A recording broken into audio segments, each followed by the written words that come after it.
gravação iniciada, presidente. Obrigado, Alberto. Boa tarde a todos. Vamos dar início à sessão da primeira turma ordinária da quarta Câmara da primeira sessão do CARF, período da tarde do dia 11 de novembro de 2020. Estão presentes os conselheiros Cláudio Andrade Camerano, Daniel Ribeiro Silva, Nelson Kish, Luciano Yoshihara Arcanzanin, Wilson Kazumi Nakayama, Letícia Domingues Costa Braga, Mauritânia Elvira de Souza Mendonça e Luiz Augusto de Souza Gonçalves. Ausente justificadamente o conselheiro Carlos André Soares Nogueira. Nessa tarde do dia 11, a gente tem sustentação oral. Na realidade, são nos itens 54, 55, 56, 57 e 59. Mas hoje é bastante, hein? Não, mas os 54 ou 57 é um contribuinte só, eu acredito, da relatoria do Dr. Camerano. São processos iguais, né, Dr. Camerano? Ou não? A questão de mérito é uma só, senhor presidente. Tem algumas peculiaridades em relação a preliminares, mas a questão central de mérito é uma só. Tá.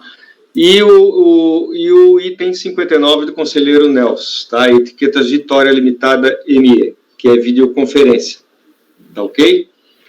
Bom, na parte da manhã, nós já havíamos apreciado os itens, deixa eu ver aqui, os itens na parte da manhã relativamente aos processos da tarde, né?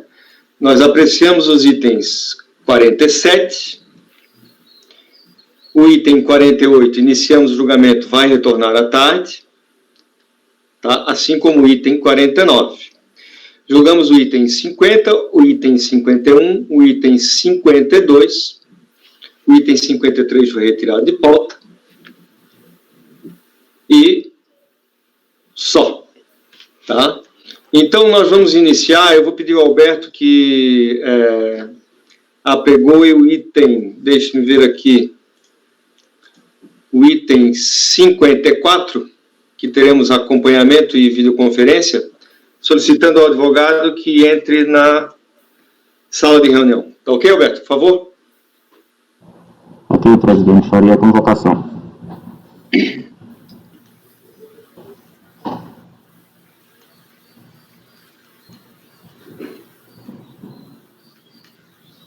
Item 54, artigo 27 da pauta, doutor Daniela. Os processos serão julgados agora, após a observação do estágio privado do Estado.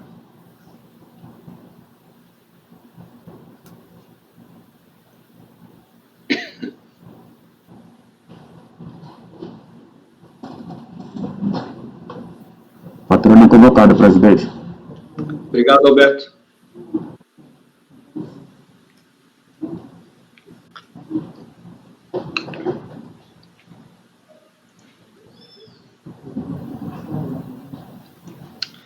Boa tarde, doutora Daniela.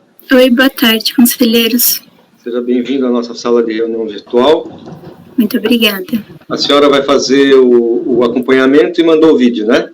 Exato. Só uma questão, doutora. A senhora mandou 4 vídeos. Os 4 vídeos são iguais? São iguais. Vale para todos os processos? Sim, sim. É só para a gente evitar de ter que ficar reproduzindo o mesmo vídeo, tá? Não tem problema. Eu mandei mais por segurança, porque, enfim, não sabia se o julgamento ia acontecer todo nessa sessão, mas não tem problema. Então tá ok, viu, doutor Camerano? Obrigada. Então, só e vale para os 4 processos, tá ok? Ok. Doutor Camerano, então, item 54, Agropecuária Alexânia Limitada EPP. Com a palavra o relator. Obrigado, presidente. Boa tarde a todos. Boa tarde, patrono. Então, processo 13.839.900.269.2008.42.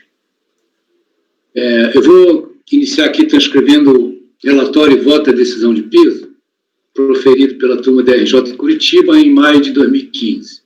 Bom, aqui ele só teve um problema aqui, material aqui, um erro do despacho decisório, mas que foi superado, não teve problema nenhum, então eu vou passar por essa parte aqui. um erro material que aconteceu lá, eles fizeram um outro despacho decisório corrigindo aquele, enfim.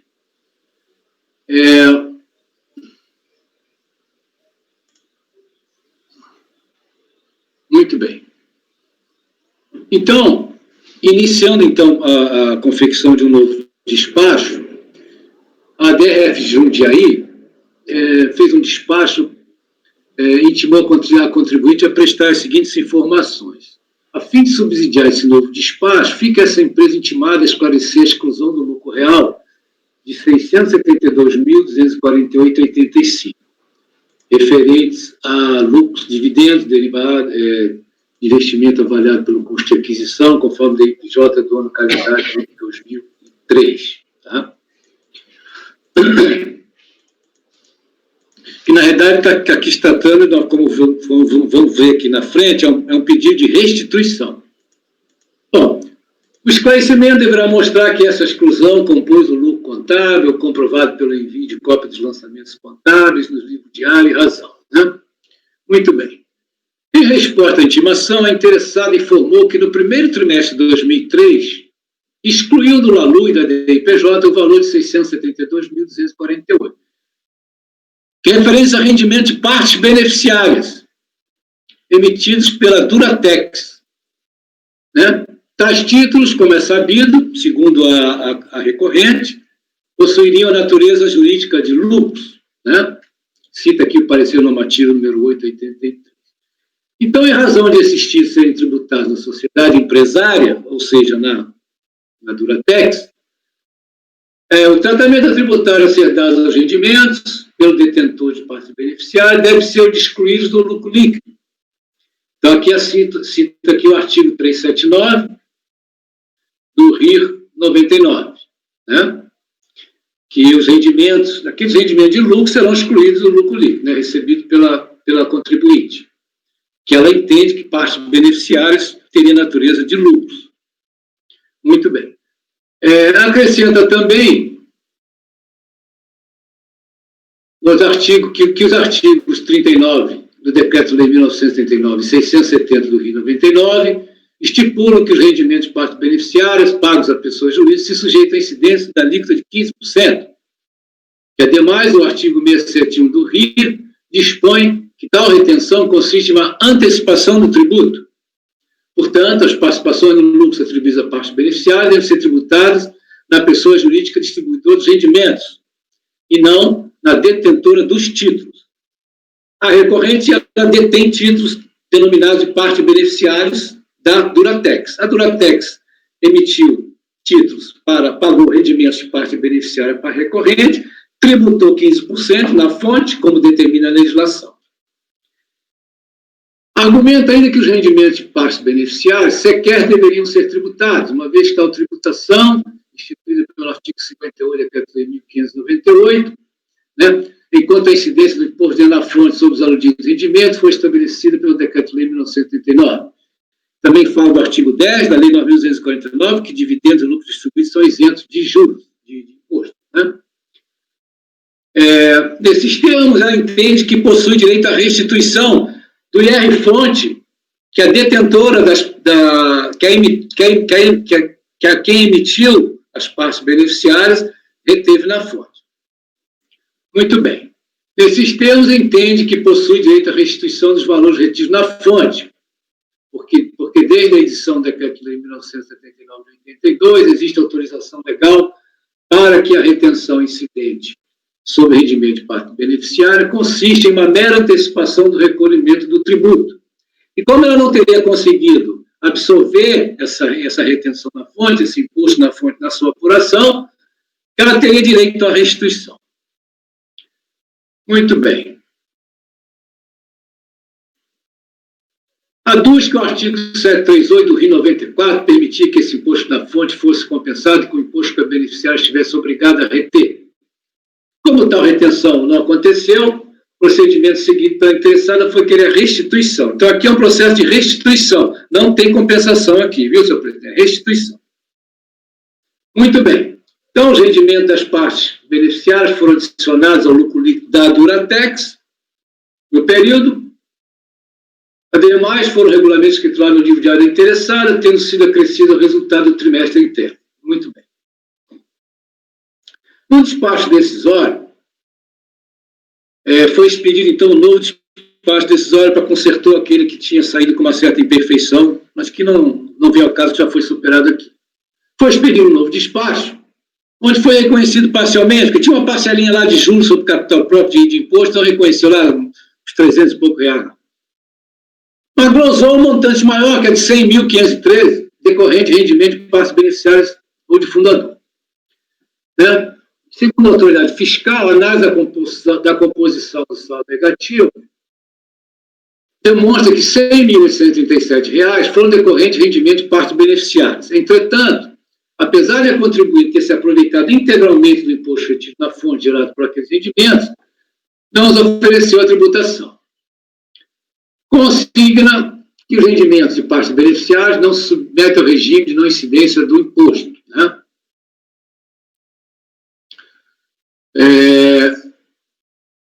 Própria distribuição de lucros e dividendos. De fato, o artigo 670 do RIS estipula a retenção na fonte de 15%. Então, até aqui o artigo 670, que os rendimentos de partes beneficiárias pagos ou creditados a pessoas jurídicas estão sujeitos a incidência imposto na fonte alíquota de 15%. Muito bem. Então, aqui ele enumera, aqui, esse artigo enumera alguns itens em que essa retenção seria dispensada, que não é o caso aqui. Dado que a contribuinte não se enquadra em nenhuma das hipóteses estipuladas nesses incisos do parágrafo 1º do artigo 670, argumento da autoridade fiscal foi correta a retenção de imposto alíquota de 15%. Né? Em acréscimo, continua, o artigo 2º, parágrafo 4º, inciso 3º da Lei 9.430, de 96, dispõe que, para efeito de determinação do saldo de imposto a pagar, a pessoa jurídica pode deduzir do imposto devido o valor do imposto retido na fonte incidente sobre receitas computadas na determinação do lucro real. Então, aqui reproduz o artigo 2º. É aquela situação, se eu tenho uma retenção na fonte, eu posso utilizá-la, né, na apuração do imposto devido como antecipação. Então, ele diz aqui, reproduz aqui o artigo 2º, que fala sobre isso. No parágrafo 4º desse mesmo artigo, diz que, para efeito de determinação do saldo do imposto a pagar ou ser compensado, a pessoa jurídica poderá deduzir do imposto devido, né? Aqui no inciso 3º, do imposto de renda pago ou retido na fonte, incidente sobre receitas computadas na determinação do lucro real. O imposto retido, pois deve ser considerado como antecipação devido ao encerramento do período de apuração, porém, esse tratamento se aplica apenas ao IRPJ pago ou retido na fonte, incidente sobre receitas computadas na determinação do lucro real. Não é esse o caso. Em tela, posto que os rendimentos de partes beneficiárias foram excluídos na apuração do lucro real. Quem paga rendimentos de partes beneficiárias tributa na fonte a 15% e adiciona na apuração do lucro real. Quem emite. Quem recebe os rendimentos de partes beneficiárias exclui esses rendimentos do lucro real. Eles são excluídos de tributação. Isso é tudo previsão da legislação tributária. De outra parte, afirma a autoridade fiscal, não há qualquer incompatibilidade entre a exclusão dos rendimentos de parte beneficiária da determinação do lucro real da pessoa jurídica beneficiária e a incidência da retenção do pagamento dos rendimentos. Na verdade, apenas pode concluir que o rendimento não deve integrar o lucro tributável no encerramento do período de apuração, porque não afasta a possibilidade da tributação ser exclusiva de fonte, se assim estiver expressamente previsto. Na verdade, continua, esse é o tratamento adotado pelo artigo 671, inciso 2 do RI 99. Assim, em se tratando de rendimento não tributável, no ajuste efetuado no encerramento do período de apuração, e cuja exclusão é admitida na determinação do lucro real, o imposto retido converte-se de antecipação do devido para a retenção, para a tributação definitiva. Então, ele reproduz aqui o artigo 671 do RI.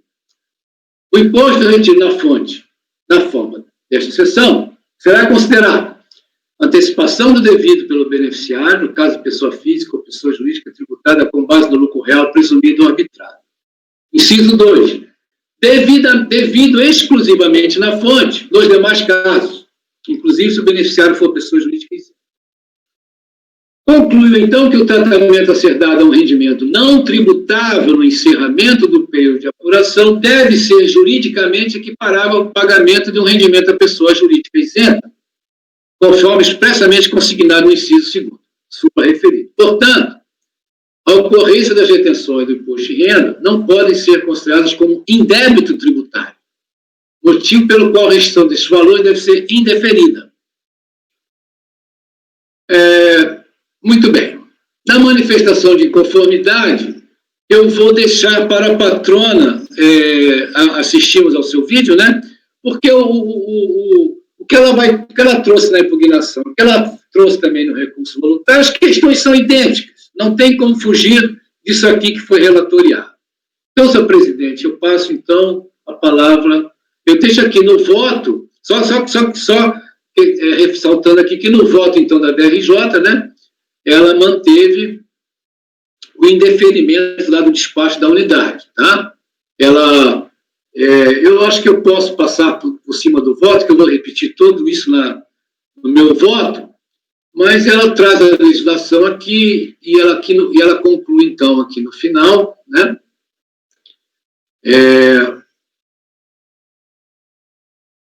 Aqui no item 32, aqui no item 32 do voto da DRJ, aqui na página 9, na folha 9 do acordo, aqui, ó, importa conferir o tratamento dado pela legislação tributária ao imposto assim retido. Nessa questão, nota-se de pronto que a contribuinte interpretou corretamente a norma quando excluía os valores recebidos a título de parte beneficiários na ficha lá da DIPJ. Está certo, tem que ser excluído mesmo. O rendimento que ela recebe de parte beneficiária, ela tem que excluir de tributação. Trata-se de aplicação imediata do disposto no parágrafo 1º do artigo 379 do RIS 99, segundo o qual tais rendimentos devem ser excluídos do lucro líquido, para efeito de determinação do lucro real, desde que tenham submetido a tributação na pessoa jurídica que os distribuíram. Quem distribuiu, tributou as partes beneficiárias, tributou lá na Duratex, foi tributado lá. Quem recebe esse rendimento, ele é excluído de tributação. Então, em linhas gerais, se ele é excluído de tributação, entende a DRJ que esse imposto não pode ser considerado, essa retenção não pode ser considerada uma antecipação do devido para abater o imposto devido. Ela se transforma, então, numa tributação exclusiva, conforme o inciso 2 do 671 do RIS 99. Em linhas gerais, porque seria isso, porque ela não teria natureza de lucro, nem de dividendos, como a recorrente entende que estaria isento por esse motivo. Muito bem.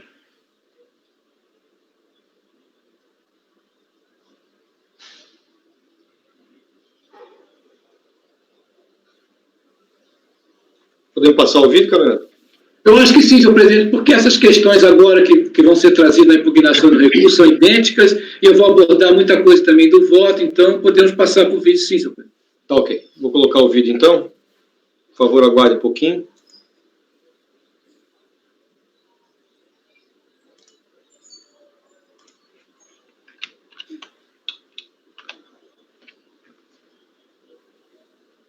Prezado conselheiros, prezado relator, boa tarde. Inicialmente, eu gostaria de informá-los que o presente vídeo tem por objetivo tratar dos itens 54 a 57 da pauta, uma vez que ambos tratam de processos semelhantes, exceto pelo período de apuração do crédito. Bom, os presentes tratam de pedido de restituição e declaração de compensação com crédito oriundo de saldo negativo apurado em diferentes períodos, compostos por IR-fonte sobre rendimentos de aplicações financeiras, JCP e rendimentos de partes beneficiárias de que a empresa é titular. Todavia, quando da análise do crédito, a fiscalização entendeu existir apenas uma pequena parcela deste, dando ensejo então aos presentes litígios. Antes de entrarmos no mérito, é importante tratarmos de uma nulidade com relação especificamente ao que diz respeito ao item 55 da pauta. Isso porque a fiscalização, quando de uma primeira análise do crédito, acabou o deferindo em sua integralidade, entendendo pela total existência deste, intimando a empresa, inclusive, sobre essa decisão e informando a possibilidade de compensação com o crédito deferido. Todavia, após o transcurso de 3 anos, aguardando o depósito em conta corrente do crédito reconhecido, a empresa foi surpreendida com um novo despacho decisório revisor que anulava o despacho decisório anterior e reconhecia apenas uma pequena parcela do crédito. Ocorre que é evidente que este ato administrativo é nulo, uma vez que a revisão de ofício do ato administrativo só pode ocorrer quando derivado de vício de legalidade, ensejando a revisão de erro de fato cometido. Assim, considerando que a fiscalização tinha total conhecimento de todos os fatos quando do despacho decisório inicial, não há que se falar num erro de fato plausível de revisão, mas tão somente num erro de valoração dos fatos, que não enseja a revisão de ofício por mera discricionariedade, sob pena de ofensa à segurança jurídica. Inclusive, oportuno lembrá-los que o próprio STJ, em sede de recurso repetitivo, já decidiu quanto à impossibilidade de revisão de ofício por mero erro de valoração de fatos, vinculando tal entendimento à observância do CARF, conforme dispõe seu regimento interno. Dessa forma, restando evidente a existência de nulidade do despacho decisório revisor com relação ao item 55, passaremos então a tratar do mérito de todos os demais processos. Bom, inicialmente, cumpre rememorar que as partes beneficiárias estão previstas na Lei de Sociedade Anônima e, basicamente, são títulos emitidos pela vontade da sociedade como forma de participação, sendo que aqueles eventuais rendimentos oriundos de tais títulos, por sua vez, teriam a natureza jurídica de lucro. Tanto é assim que o parecer normativo 8 de 83, que tratou da tributação sobre rendimentos de partes beneficiárias, já bem afirmava que ali se incluem outras espécies de participação nos lucros, que não aquelas decorrentes de participação societária. Assim, aqueles rendimentos decorrentes desses títulos pagos pela pessoa jurídica emissora, por não serem indedutíveis quando da apuração do imposto de renda, devem ser adicionados ao lucro líquido daquela empresa para efeitos de determinação do lucro real. Por sua vez, considerando a tributação ocorrida na emissora dos títulos, que no caso é a Duratex S.A., os valores auferidos pelo beneficiário devem ser excluídos do lucro líquido quando da apuração do lucro real, conforme determina a própria lei. Por conseguinte, dispõe o artigo 671, inciso 1º do RIR de 99, que tais rendimentos devem ser tributados à alíquota de 15% a título de IR-fonte, sendo essa tributação considerada como se mera antecipação fosse, uma vez que a empresa é tributada com base no lucro real. Ocorre que, com o advento da Lei 9249 de 95, seu artigo 10º acabou introduzindo no ordenamento a regra de não incidência de IR-fonte e IRPJ sobre aqueles lucros e dividendos pagos pelas pessoas jurídicas no lucro real. Vejam que o dispositivo legal, ele trata não da incidência sobre lucros e dividendos em sentido estrito, mas sim em sentido amplo, e uma vez que os rendimentos de partes beneficiárias são sim equiparados a lucros e dividendos, é evidente que a Lei 9249 de 95 acabou revogando tacitamente os dispositivos normativos anteriores que o disciplinavam por mera incompatibilidade normativa, firmando então a não incidência de IR-fonte e IRPJ sobre os lucros decorrentes das partes beneficiárias. Dessa forma, os valores de IR-fonte retidos pela Duratex S.A. teriam a natureza de pagamentos indevidos e, por consequência, seriam passíveis de recuperação, seja via restituição ou compensação. Não obstante, ainda que não se entendesse que tais rendimentos são equiparados a lucros e dividendos e estão englobados na isenção prevista, vale dizer que os valores retidos pelo emissor das partes beneficiárias ainda são passíveis de restituição por parte do beneficiário, que no caso é a recorrente, pois uma vez que tais rendimentos são excluídos da apuração do lucro real, eventuais retenções sobre estes com caráter de antecipação do devido não poderiam então ser absorvidas na apuração da empresa. Finalmente, com base no exposto, é evidente a existência dos créditos pleiteados, devendo tais recursos voluntários serem julgados procedentes para que se defira a restituição dos créditos pleiteados, bem como que sejam homologadas eventuais compensações realizadas com estes. Obrigada pela atenção, tenham todos uma boa tarde.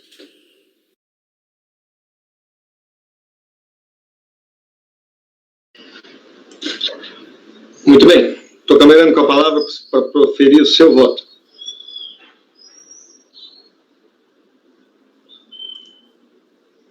Sim, senhor. Preenchidos os requisitos de admissibilidade do recurso voluntário, então dele se conhece.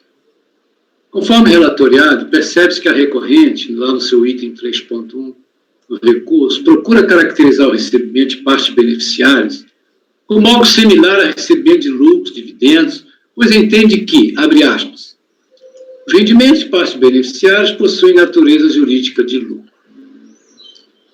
Entendo que devo me aprofundar um pouco nas raízes da criação e natureza deste instituto, então denominado de partes beneficiárias, no sentido de se verificar se é adequada a premissa defendida pela recorrente. Então, só trouxe aqui alguns conceitos de origem de partes beneficiárias. Com a publicação da Lei 10.303 de 2001, foi vedado às companhias abertas emitir partes beneficiárias. Apesar da vedação, se destacar os comentários pertinentes ao artigo 47, de Fran Martins, em sua notável obra Comentários à Lei das SAs.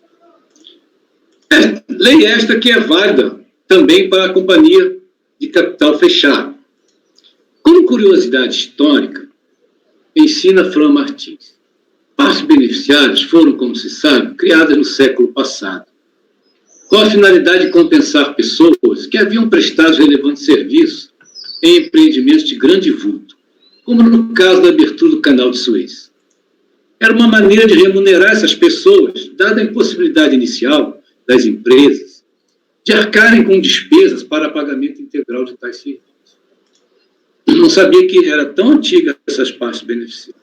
Ainda comentando o artigo 47, partes beneficiárias são títulos negociáveis sem valor nominal e estranhos ao capital social, que a sociedade, isso é o Franz Martins está falando, que a sociedade pode criar a qualquer tempo, seja, portanto, no momento em que se constitui, seja posteriormente por deliberação da Assembleia Geral. Tais títulos, que têm a natureza de título de participação, conferirão aos seus proprietários direito de crédito eventual contra consistente na participação nos lucros anuais. Né? Aqui ele fala como é que era calculado e tal. Muito bem. Essa participação, que pela lei anterior é calculada, tomando por base os lucros que deveriam ser distribuídos aos acionistas, né, são calculados sobre os resultados anuais da sociedade, realizadas antes as deduções para fazer face aos prejuízos acumulados, a provisão para pagamento de imposto sobre a renda, bem como a participação nos lucros das debêntures e dos empregados e administradores da companhia, quando essas participações foram autorizadas. Né? Muito bem. Continuando aqui com os comentários, vamos ver, então, aqui no artigo 189, 190 e 191 da Lei das SAs. Artigo 189.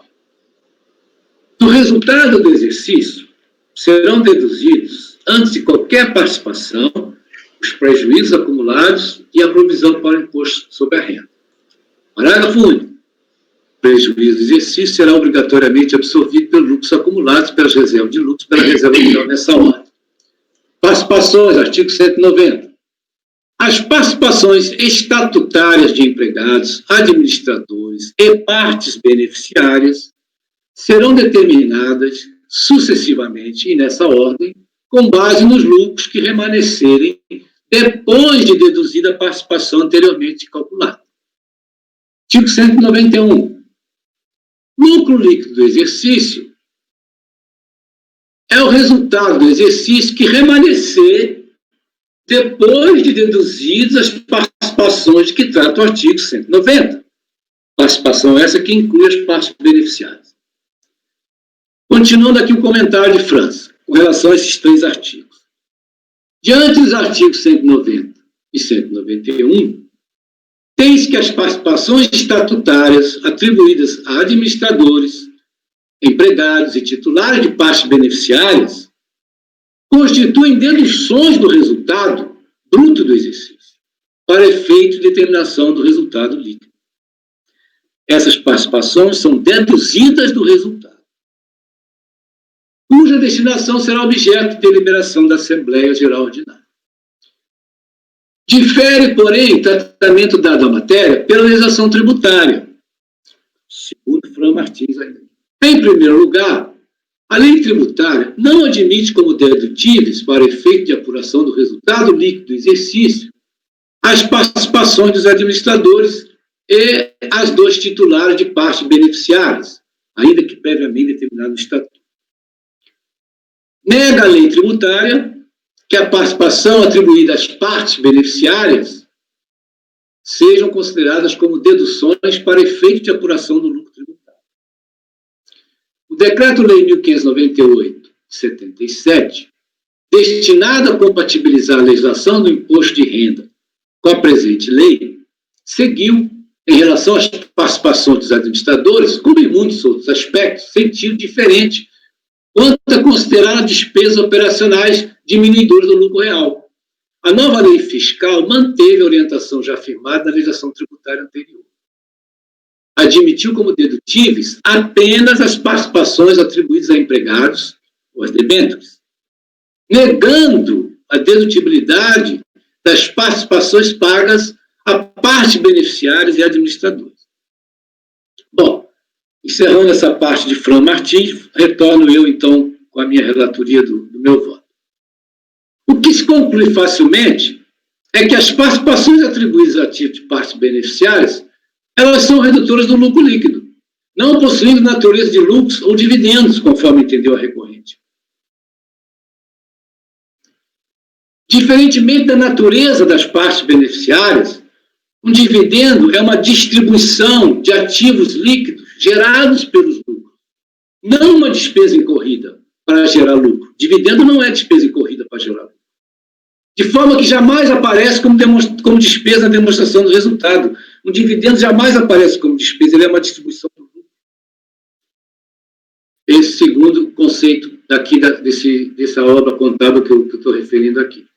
Finalizando esta parte conceitual, trazemos José Edivaldo Torres Borba em sua obra Direito Societário. As partes beneficiárias são títulos de criação da sociedade anônima, tendo por finalidade a atribuição a seus titulares do direito de participar dos lucros. Direito de participar dos lucros. Esses títulos se distinguem claramente das ações, uma vez que não corresponde a qualquer contrapartida no capital da sociedade.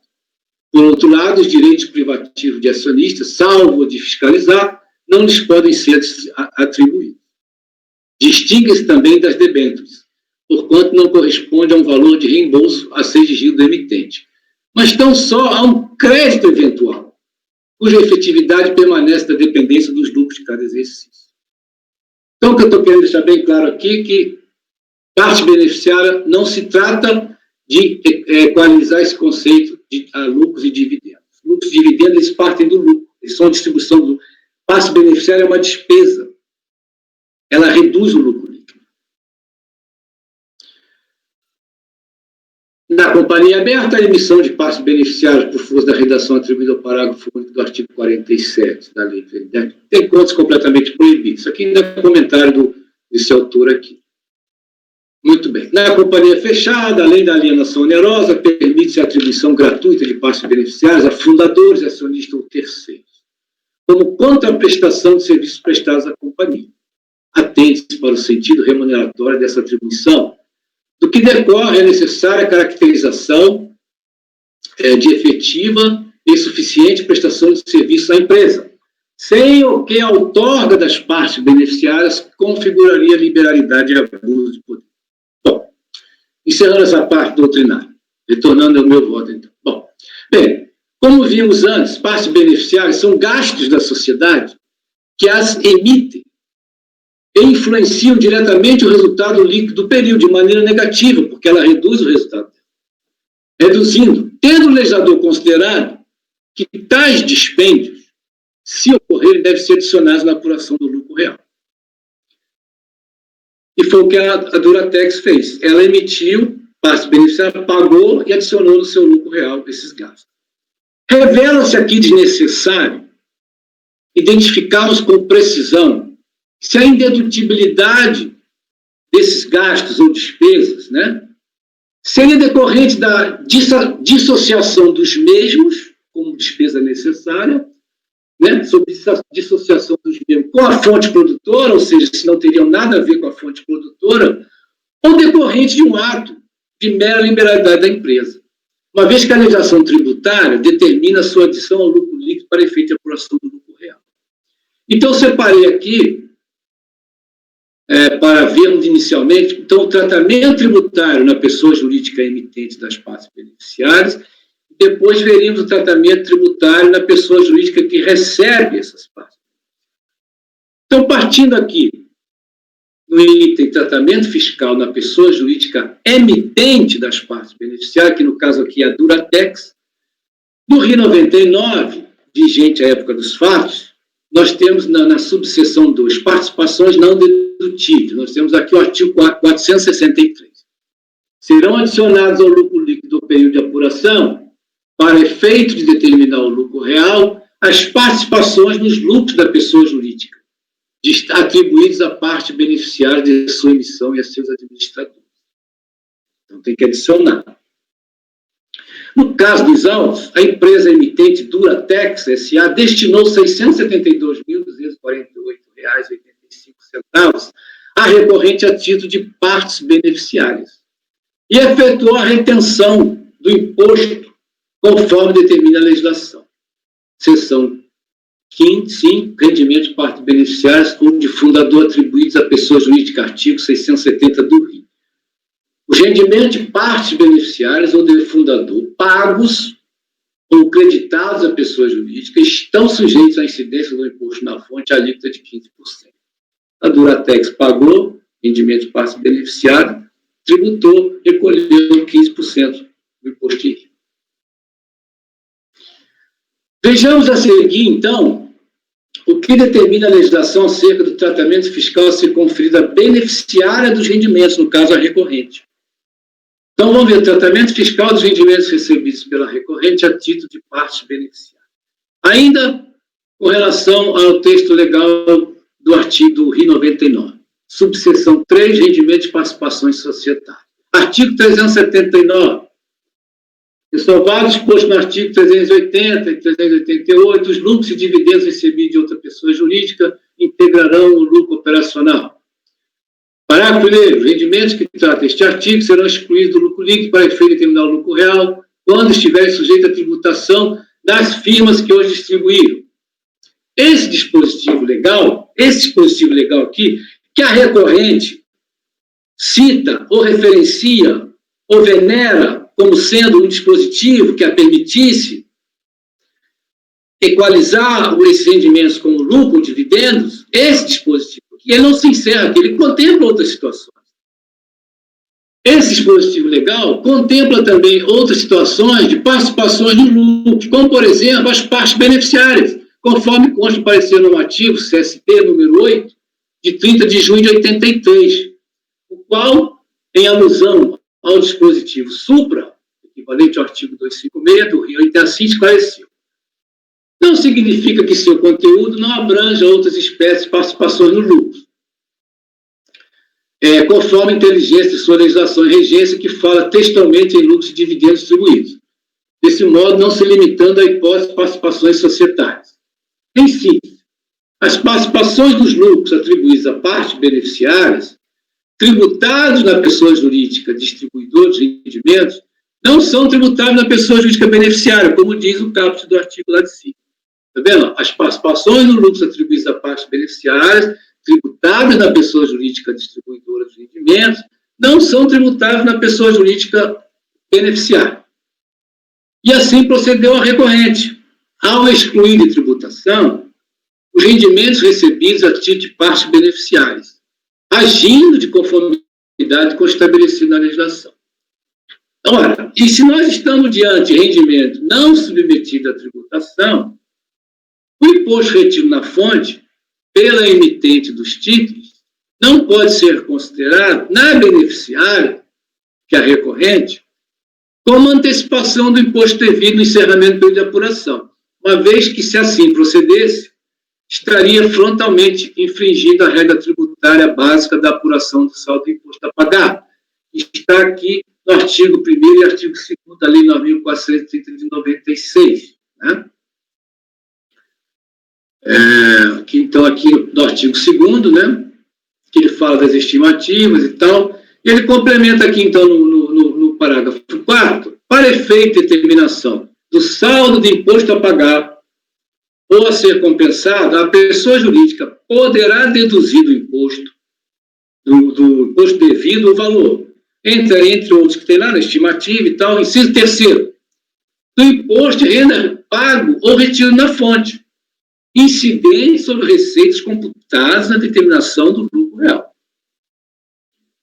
De forma que, se o imposto ora em debate não é considerado como antecipação do imposto antecipação de imposto a ser apurado pela beneficiária, a recorrente, ele se torna exclusivo na fonte, como, aliás, estabelece o artigo 671 do RI 99, que aqui está, que eu reproduzo aqui novamente. Artigo 670. Os rendimentos, partes beneficiárias, estão sujeitos à retenção depois na fonte da alíquota de 15%. Tratamento do imposto, considerado como antecipação, devido exclusivamente na fonte nos demais casos. O que significa os demais casos? Se ele não é tributado na beneficiária, ele é excluído, você não pode aproveitar esse imposto retido na fonte como antecipação do devido na declaração. Portanto, ele é exclusivo na fonte. Também, não há que se cogitar de eventual bis in idem, como alegou a recorrente. Uma vez que a recorrente excluiu de tributação, os rendimentos são feridos, sendo recolhido o imposto pela fonte pagadora, não havendo nenhuma repercussão negativa em seu resultado. Ante o exposto, é correta a decisão de piso, a qual não merece reparos, e só me resta partilhar de sua conclusão. Então, eu reproduzo aqui o item 41 da decisão de piso. Destaque-se que o tratamento de um rendimento não tributável no encerramento do período de apuração deve ser, juridicamente, equiparável ao pagamento de um rendimento à pessoa jurídica isenta, conforme expressamente consignado no item 2 acima. O artigo acima ali. Andou bem, pois, a autoridade fiscal que indeferiu o pedido de restituição com base no artigo 671, inciso 2 do RI 99. Constatado, portanto, que as retenções de imposto de renda decorrentes de rendimentos de partes beneficiárias não são indébitos tributários, incabível a sua solicitação por inexistência de direito à restituição. Então, senhor presidente, esse é o voto, eu estou negando provimento ao recurso voluntário. Muito bem. Está aberto a discussão. Se alguém tiver alguma consideração, doutora Letícia. Doutor Camerano, a patrona, quando da sustentação, alegou uma nulidade, mas verifiquei. A nulidade é no processo seguinte, o 55. Ah, ok. Não é nesse aqui, não.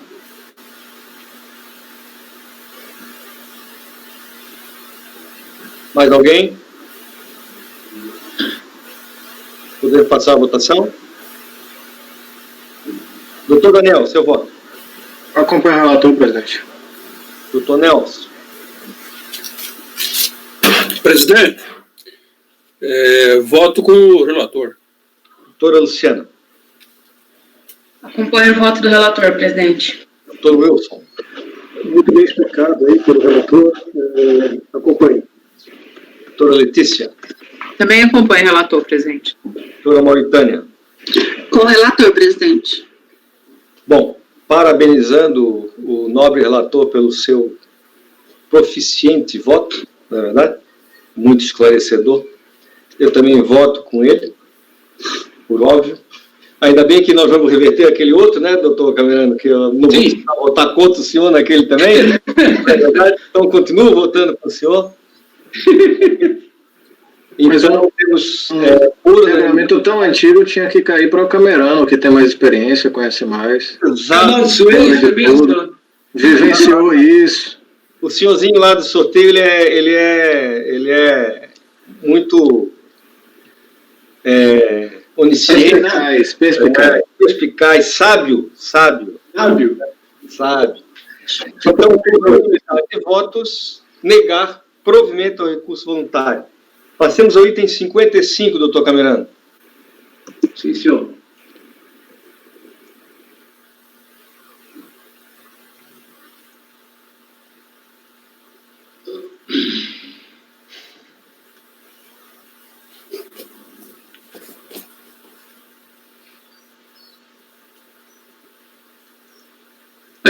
Esse aqui, então, você vê que aquele outro lá era um trimestre, me parece que 2003, esse aqui já pega 2000, 2001, 2002, 2003, esse processo é o 2009, 90, final de 2009, 90. Mas a questão de meta é a mesma, a questão do pedido de restituição, então só que aqui tem uma preliminar, né? Eu vou aqui, então, diretamente para a preliminar. Então, aqui no relatório, né, estou reproduzindo aqui o relatório da decisão de piso. Trata-se de pedido de restituição formulados pela Agropecuária Alexandre, né? Vários aqui pedidos. Restituição do saldo credor de imposto de renda, terceiro trimestre de 2000, primeiro e terceiro de 2001, 2002, enfim. Inicialmente, a DRF Jundiaí, ela tinha reconhecido o direito creditório por um despacho decisório proferido em 4 de fevereiro de 2009. Tá? Então, ela diz aqui que, tendo em vista que os extratos das DIF referentes a esse período comprovam os valores retidos e que os mesmos se referem, sobretudo, a rendimento de parte beneficiária. Nesses termos, após descrever a legislação que trata as partes beneficiárias, a autoridade fiscal concluiu pelo deferimento dos pedidos de restituição. Devidamente notificada desse despacho que concedeu o direito creditório da restituição, em 27 de maio de 2009, a contribuinte informou, logo em seguida, o que tomou conhecimento, que não tinha intenção de empregar o crédito reconhecido para compensar débitos. E, no mesmo ato, indicou sua conta bancária, né, do qual deveria ser depositada a restituição. Aí, eis que lá em 2012, a DRF Jundiaí, valendo-se o poder de autotutela conferido à administração pública, ela expede um novo despacho decisório, por meio do qual anula parte do despacho anterior no seguinte termo: a maior parte do valor solicitado pela contribuinte se refere a retenções sofridas sobre rendimento de partes beneficiárias. Os valores não foram computados na apuração do imposto de renda. Ou seja, enquanto o contribuinte incluiu a retenção do imposto de renda das respectivas apurações trimestrais do imposto, excluiu da incidência do imposto todos os rendimentos de partes beneficiárias que originaram essa mesma retenção. Não se pode equiparar partes beneficiárias a dividendos distribuídos, pois se assim fosse, não haveria sequer necessidade da Lei 10.303 vedar novas emissões de partes beneficiárias pelas sociedades abertas, bem como não haveria manutenção do dever de retenção de 15%. Então, aqui ele vai explicando por que eles fizeram essa revisão no despacho, entendeu, senhor presidente? Então, aqui eu vou evitar de falar a lei novamente, que eu já falei sobre a lei no outro processo. Na realidade, eles modificaram aqui, então fizeram concluíram que não caberia o direito creditório, tá? Que não poderiam, essas retenções não poderiam ser consideradas como indébito tributário, motivo pelo qual a restituição desses valores deve ser indeferida, anulando-se a decisão administrativa anterior, resguardado o direito ao contraditório e ampla defesa. Então, novamente cientificada em 1 de 10 de 2012, a interessada apresenta tempestivamente sua manifestação de inconformidade, né? Em caráter preliminar, alega que a segunda decisão da DRF Jundiaí não teria respeitado o princípio da segurança jurídica, fundado na intangibilidade constitucional do direito adquirido, do ato jurídico perfeito e da coisa julgada. Tampouco estaria de acordo com o disposto no artigo 53 da Lei 9784, dado que não teria sido demonstrada a existência de vício no primeiro despacho decisório. A iniciativa de ofício da DRF Jundiaí não encontra respaldo nos artigos 145 e 149 CDN. E, por fim, que a anulação atacada decorre de um novo entendimento dado aos fatos que caracterizaria erro de direito, tendo em vista que o segundo despacho decisório modificou inteiramente a posição inicialmente adotada pela mesma DRF de Jundiaí, devendo, portanto, ser anulado, porque é pacífico da doutrina que a revisão do lançamento somente pode ocorrer em situações de erro de fato ou para beneficiar o contribuinte. Aí, quanto ao mérito não vou aqui reproduzir, porque é a mesma questão que já julgamos aqui no processo anterior, né?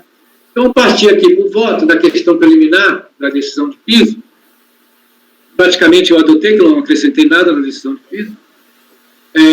Então, aqui a questão preliminar no voto da decisão de piso. Em primeiro lugar, importa deixar claro que o despacho decisório revisor foi prolatado pela autoridade administrativa competente de forma plenamente vinculada, tendo sido observado todos os requisitos previstos na legislação tributária. Acrescente que as razões para o indeferimento do pedido de restituição encontram-se perfeitamente descritas nas folhas tais, e que a argumentação apresentada pela contribuinte em sua manifestação permite concluir que tais motivos foram adequadamente compreendidos. Em seguida, deve-se registrar que é dever da autoridade tributária, ao analisar os valores informados em pedido de restituição ou de compensação, investigar a exatidão do crédito apurado pelo sujeito passivo. No caso em tela, o crédito provém de saldo negativo de imposto de renda resultante de retenções da fonte, efetuadas por outra pessoa jurídica, em caso, a emissora das partes beneficiadas. Nesse ponto, ela reproduz aqui trecho de Leandro Pause, que eu vou reproduzir. Aberto. A homologação da compensação regulada pelo artigo 74 da Lei 9.430 constitui procedimento análogo ao da homologação do lançamento previsto no artigo 157. Com a única diferença de que, enquanto na homologação do lançamento a autoridade administrativa deve apenas verificar se é exato o débito calculado pelo contribuinte, na homologação de compensação, a autoridade deve também verificar se é exato o crédito apurado pelo sujeito passivo. Aí, continuando aqui o voto da DRJ. Nesse sentido, a jurisprudência administrativa conclusiva sobre a abrangência da análise das declarações de restituição de compensação a ser efetuada pela autoridade administrativa, com o propósito de verificar a certeza e liquidez do direito de crédito invocado pelos contribuintes. Então, aqui, reproduz aqui alguma emenda do CAF, aqui, né? Que o procedimento de homologação do pedido de restituição, compensação, consiste fundamentalmente em atestar a regularidade do crédito, ainda que tal análise implique em verificar fatos ocorridos há mais de 5 anos, respeitado apenas o prazo de homologação tácita da compensação.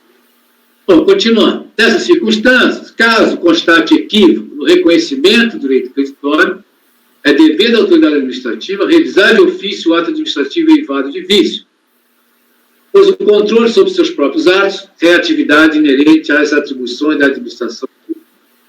Decorre dos princípios a que ela se submete: legalidade, da indisponibilidade do bem público e da predominância do interesse público. Muito bem.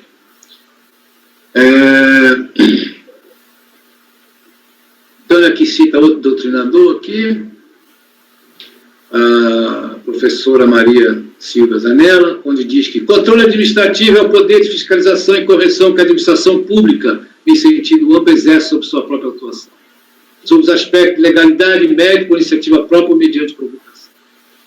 Poder de autotutela encontra fundamento nos princípios a que se submete a administração pública, em especial da legalidade e da predominância do interesse público, dos quais decorrem todos os demais. Com efeito, se a administração está sujeita à observância da lei e à consecução do interesse público, não há por que negar o controle sobre os próprios atos para assegurar a observância daqueles princípios. Esse controle sobre seus próprios atos pode ser exercido ex officio, quando a autoridade competente constatar a ilegalidade de seu próprio ato. Muito bem. E aqui ele vai citando a Lei 9784, de 99, que regula o procedimento do processo administrativo, onde reproduz aqui o artigo 50. Os atos administrativos deverão ser motivados com a indicação dos fatos e dos fundamentos jurídicos quando decorram de reexame de ofício. Artigo 53. A administração deve anular seus próprios atos quando eivados de vista e legalidade, pode revogá-los por motivo de conveniência ou oportunidade. Direito da administração de anular os atos administrativos de que decorram efeitos favoráveis para os destinatários decai em 5 anos, contados da data em que foram praticados. E por aí vai. Aí cito o artigo 149 também do CTN, a súmula 346 e 473 do STF, que a administração pública pode declarar a nulidade dos seus próprios atos. A súmula 473, a administração pode anular seus próprios atos quando eivados de vícios que os tornam ilegais ou revogá-los por motivo de conveniência ou oportunidade. Continuando aqui. No caso em tela, a autoridade fiscal que expediu o segundo despacho decisório entendeu que um requisito fundamental para a validade da restituição em tela, a saber, as parcelas de composição do direito creditório apresentado para a restituição não foram adequadamente observadas. E, por esse motivo, tornou-se necessário rever de ofício sua certeza e liquidez para que preenchesse os requisitos estabelecidos pela legislação tributária. Nesse sentido, ao contrário do que entende a contribuinte, não houve qualquer afronta à segurança jurídica, uma vez que a administração pública agiu em conformidade com o direito, preservando o interesse público, através da restauração do fundamento legal do ato antes praticado. Muito bem. A revisão de ofício, insista-se, ainda que excepcional, em respeito ao princípio de legalidade estrita que se submete aos atos administrativos, é prerrogativa da autoridade administrativa, que prolatou a decisão final. Ademais, não é defeso ao fisco verificar e reexaminar os apontamentos contábeis e fiscais da contribuinte quantas vezes forem necessários, especialmente no caso de pedido de restituição em que não há prazo decadencial em vulto. Deve-se reconhecer, pois, que é devido à autoridade fiscal anular seus próprios atos quando evasam de vista de legalidade. E, no caso em tela, após verificação mais amildada do direito creditório em questão, restou patente à autoridade fiscal a insubsistência parcial em face da legislação de regência do montante pretendido pela contribuinte. Não há que se falar, portanto, em nulidade do segundo despacho decisório. Esse é o voto da DRJ e que eu adotei integralmente porque no recurso voluntário também não houve significativa alteração nas suas reivindicações. A questão do mérito aqui é a mesma, do outro processo, vou passar aqui para o voto, para ver se eu acrescentei alguma coisa. Preenchido o requisito de admissibilidade do recurso voluntário, dele se conhece.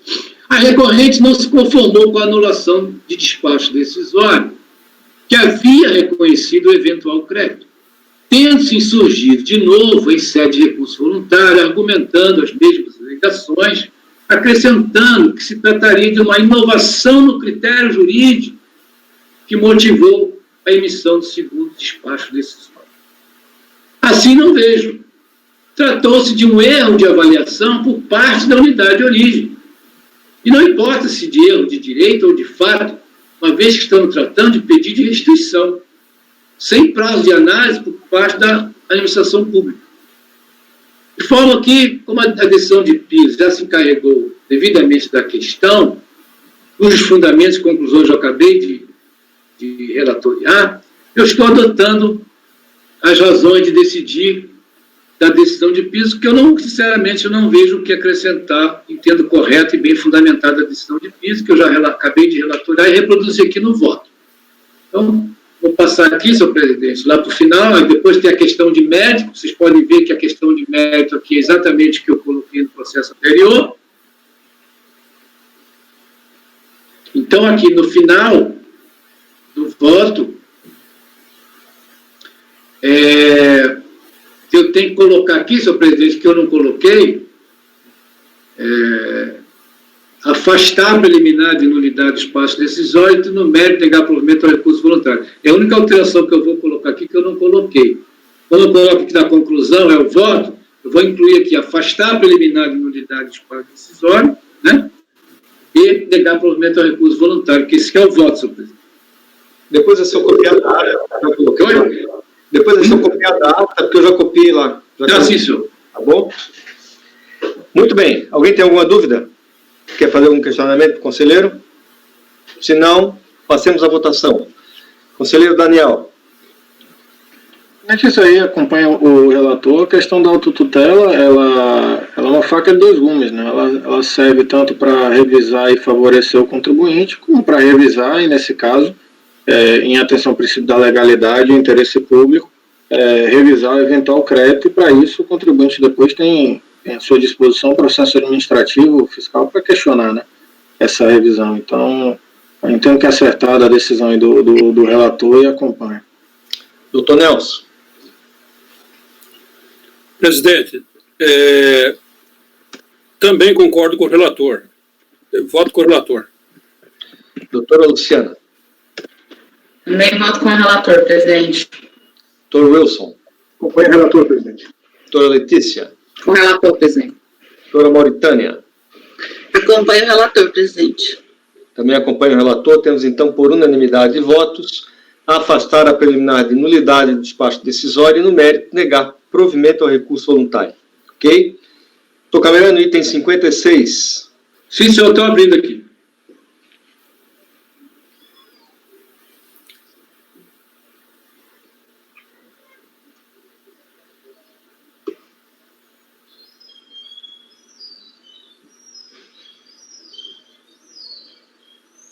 Processo 13.839, 905.910, barra 2012-11. Aqui é no calendário 2005. Então, nesse processo aqui, então, senhor presidente, só parece que a questão de mérito mesmo não teve arguição de preliminar, não. Deixa eu ver aqui, só fazer uma leitura rápida.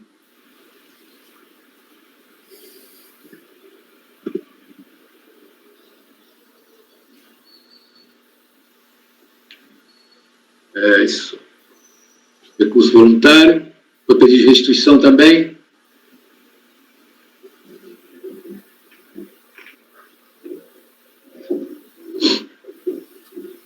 Deixa eu ver se eu acrescentei alguma coisa aqui.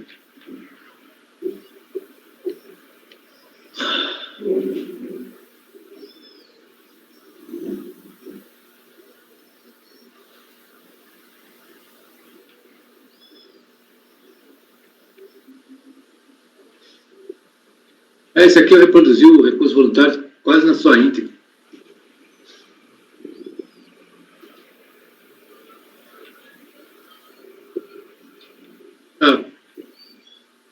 Ok. Então, aqui no renovoto é a mesma coisa. Deixa eu ver se eu acrescentei algo.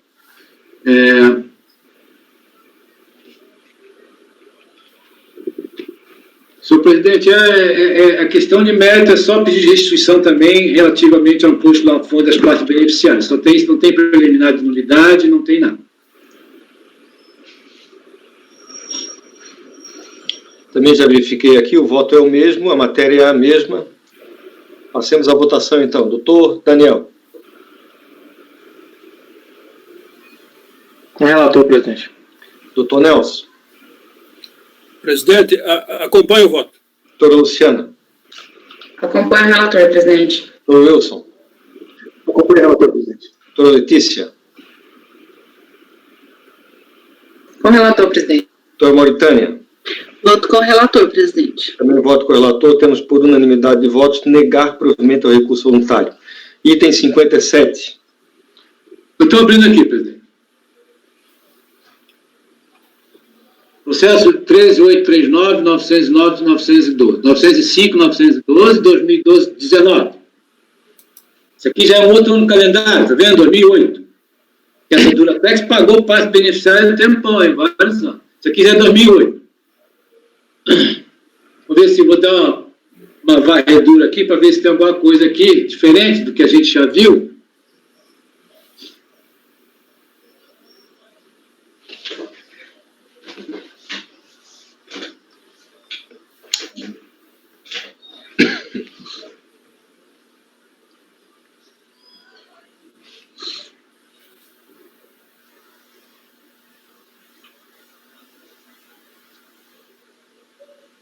Própria manifestação de inconformidade é só questão de mérito mesmo.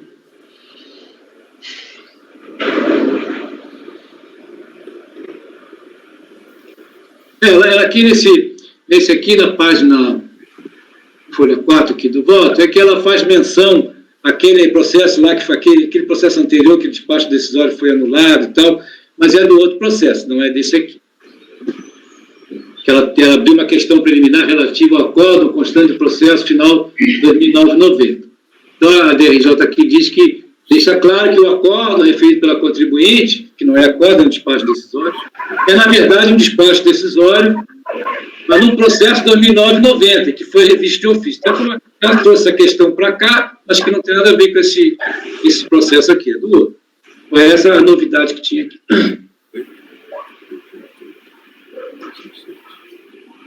E a questão de mérito é a mesma dos processos anteriores. Então, vou passar aqui. lá para o voto. Mesmo, parece que sim. Só tem a questão de mérito mesmo.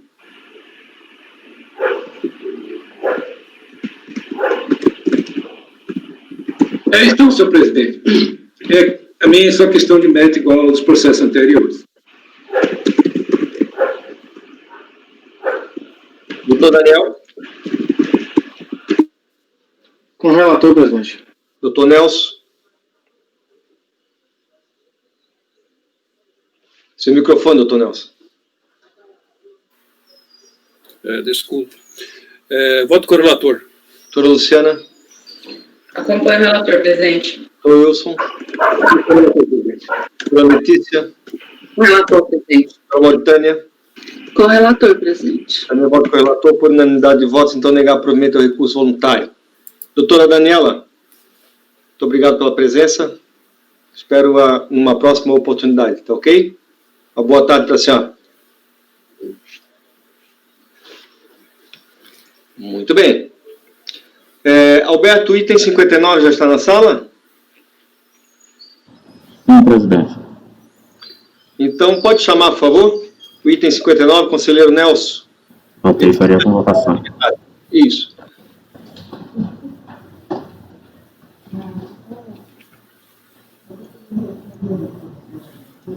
Item 59 da pauta, o processo será julgado agora.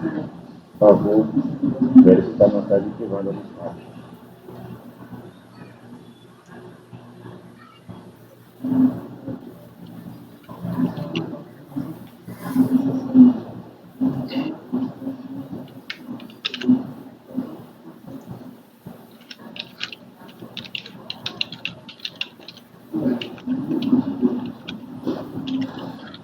Patrônio convocado, presidente. Obrigado, Alberto.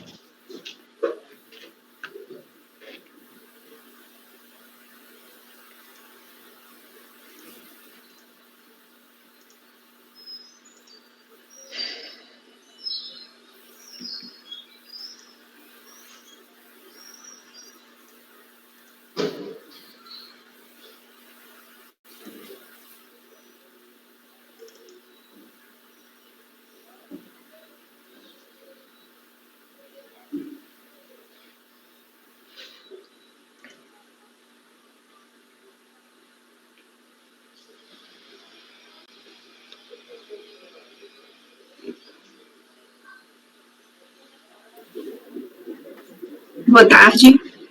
Doutora Efigênia? Vocês me ouvem? Sim, estamos ouvindo. Boa tarde, seja bem-vindo à nossa sala de reunião virtual. Ok? Ok. Muito bem, senhores.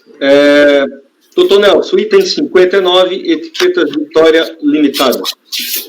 A palavra, relator. É o processo 10783, 721, 094, 2015, 32. Etiquetas Vitória Limitada. Trata-se de um processo de exclusão de ofício do Simples Nacional.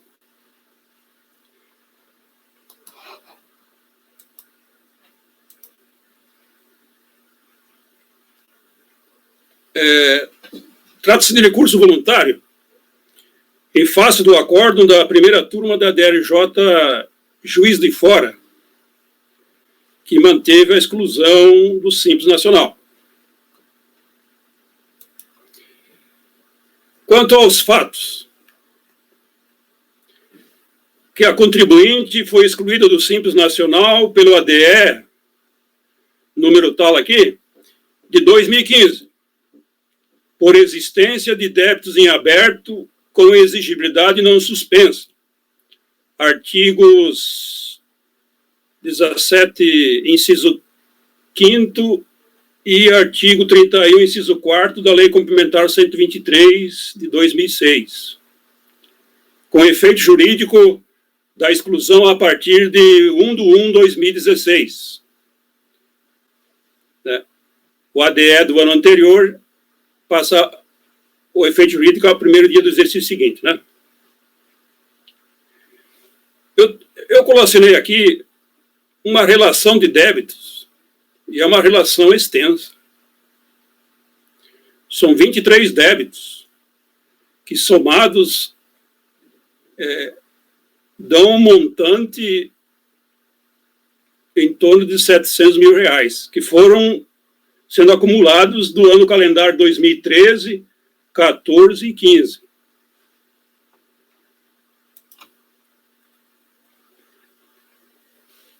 A contribuinte tomou ciência do ADE fictamente, por edital, no dia 11/12/2015, uma vez que fora publicado no dia 27/10/2015.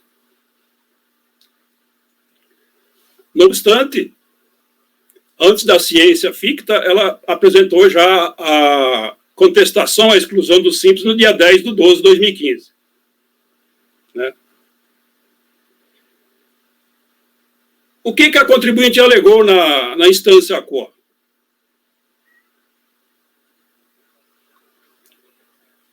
Cientificado do ADE, a interessada apresenta defesa na qual, em resumo, eu estou aproveitando aqui o relatório da decisão de primeira instância, decisão de Pisa, alegou que a exclusão do Simples por débitos fiscais é desproporcional e inviabiliza a empresa. Posteriormente, aduziu nova petição, antes da decisão da DRJ, na qual pediu que seja readmitida no Simples Nacional até o julgamento definitivo do processo administrativo. Haja vista o efeito suspensivo inerente à defesa apresentada. E, realmente, no Simples Nacional, existe essa previsão. Se você apresenta a impugnação tempestiva, ela tem efeito suspensivo da exclusão até a decisão definitiva na esfera administrativa. É uma situação diferente lá do Simples Federal. Então, aqui, só para a gente se situar, né?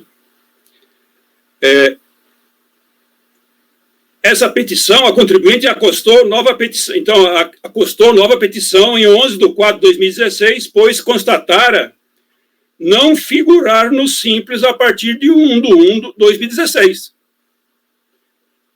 conforme tela extraída do sistema Simples, de 11/4/2016. Então, pediu a suspensão da exclusão enquanto inexistente decisão definitiva nestes autos, pois apresentara a impugnação tempestiva, e a qual tem efeito suspensivo do ato impugnado. Na sessão de 4/1/2017, a DRJ, juiz de fora, julgou a manifestação de inconformidade procedente em parte, ao manter a exclusão da contribuinte do Simples, a partir de 1/1/2016, porém reconheceu o efeito suspensivo à exclusão. Enquanto não houver decisão definitiva na esfera administrativa, ela faz jus a estar no Simples.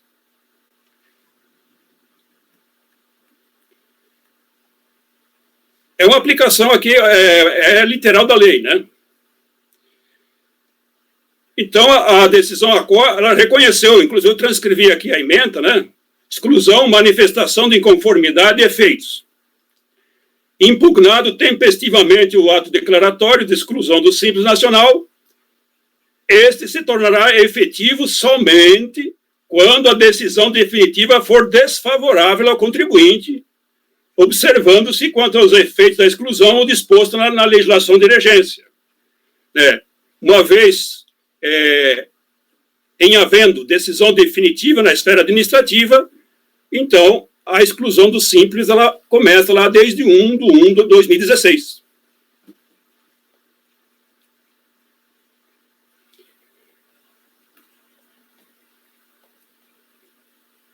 Isso tudo está previsto na resolução CGSN 94/29 de 11/2011, né? O parágrafo 3º do artigo 75,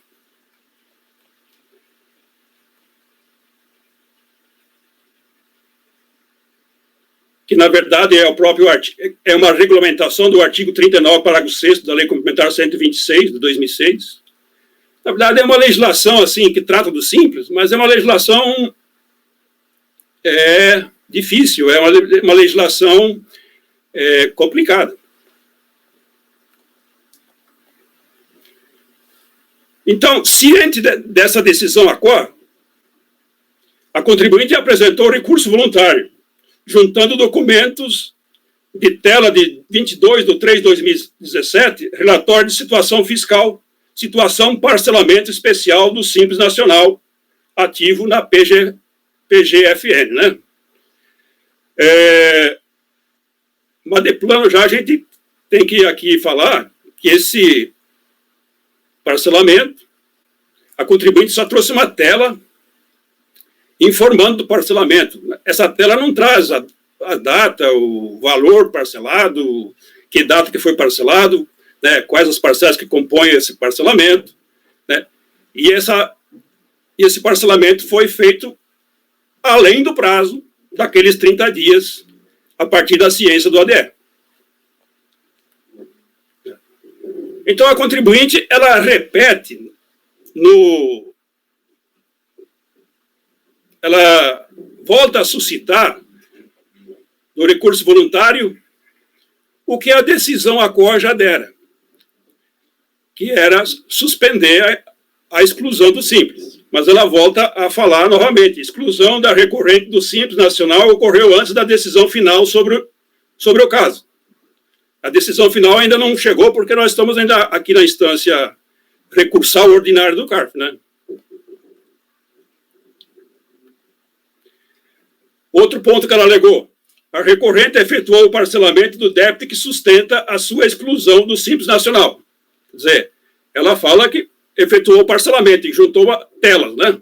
De um parcelamento lá da PGFN. Mas é uma tela genérica que diz, um parcelamento ativo.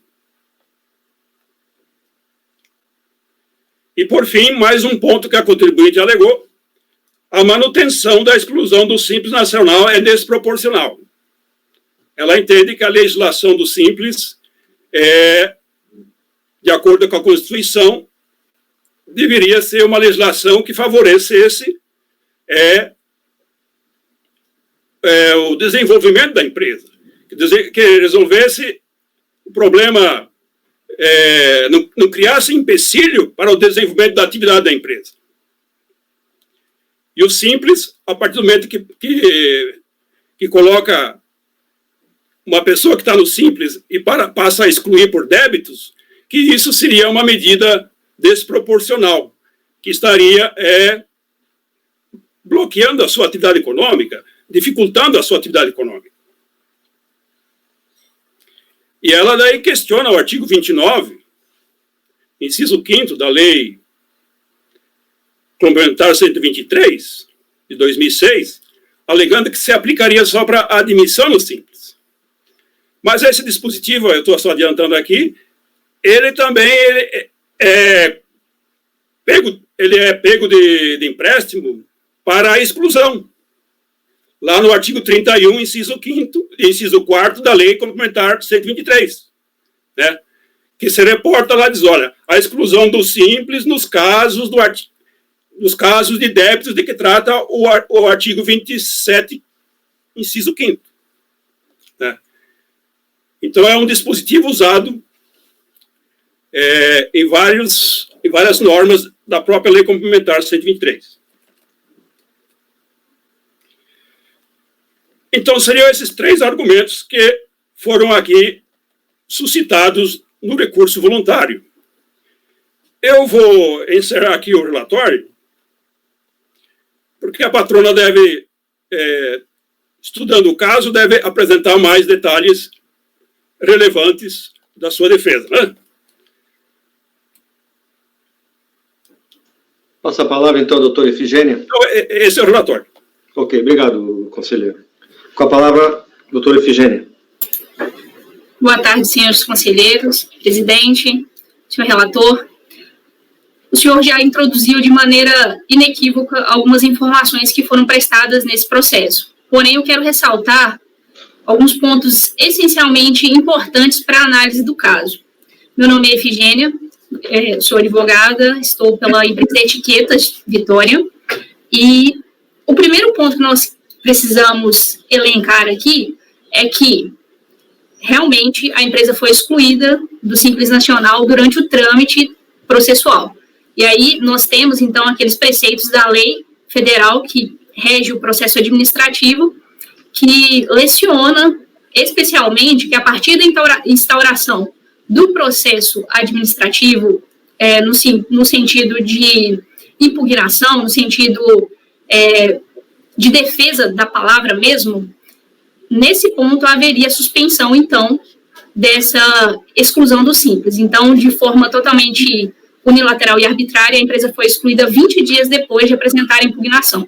E o que nós entendemos? Que, de acordo com a legislação, essa exclusão apenas poderia ser consolidada e efetivada após o término do processo administrativo, já que a empresa está, até então, discutindo na esfera administrativa se essa exclusão é válida ou não. Esse ponto, ele é de suma importância, porque já existe lá no relatório fiscal da empresa a exigência de algumas obrigações que não seriam exigidas se a empresa estivesse ainda no Simples Nacional. Então, não houve mudança nesse sentido, na situação fática. A empresa está excluída do Simples Nacional, de acordo com os relatores da Receita, e permanece desde 2015. Esse ponto tem que ficar claro para fins de julgamento e reconhecimento que a exclusão deve valer apenas e após o julgamento final do processo. Outro ponto que nós precisamos elencar é que o senhor trouxe, com muita maestria, sobre a função da Lei Complementar 123. Nós enviamos em relatório para vocês, memoriais, uma informação muito interessante sobre a proporção das empresas que são micro e pequenas empresas e estão incluídas no regime do Simples Nacional. O Simples Nacional ele foi criado exatamente para dar vazão às empresas que não conseguem estar no lucro presumido, mas querem, de alguma forma, contribuir com a função em que elas foram criadas. Porque o Código Civil fala que a empresa ela tem uma função social. Então, as empresas, micro e pequenas empresas hoje, elas, segundo estatísticas até do ano passado, elas compõem mais de 90% das empresas brasileiras. E o Simples Nacional, ele veio com essa função de trazer mais celeridade e mais simplificação para que as empresas pudessem, então, se situar. Infelizmente, com o passar do tempo, com a regulação infraconstitucional, até mesmo através de portarias, através dos comitês, isso foi sendo modificado, esse intuito inicial. E aí eu pergunto aos julgadores, faz sentido uma empresa que entra no regime do Simples de forma regular, porque a Etiquetas Vitória entrou de forma regular, e a partir de algum momento ela acaba infringindo esse dispositivo porque tem débitos, ser excluída, faz sentido?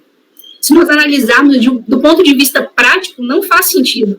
Tanto é que esse ponto especificamente da exclusão está previsto na legislação do Simples Nacional, que é a Lei 123, na seção 2, e ali o título diz da vedação ao ingresso. Então, o ponto que nós estamos trazendo aqui para debate, para deixar para análise de vossa relatoria, é esse sentido da lei. A empresa estava com débito, mas ela pode ser excluída porque ela adquiriu débito após o ingresso no Simples Nacional, embora o artigo 31 faça essa menção ao artigo 83, nós não podemos esquecer que o artigo 82 da legislação do Simples, ele é claro e ele menciona o seguinte, que é a empresa, a exclusão só se daria em razão da entrada da empresa no Simples Nacional. Seria vedado a entrada de empresas com débitos. Não há legislação expressa lá na Lei Complementar 123 que vede a permanência da empresa com débitos. Esses são os principais pontos dos memoriais e que nós gostaríamos de trazer aqui para análise também do pleito da empresa Etiquetas. Obrigado, doutora. Doutor Nelson, seu voto.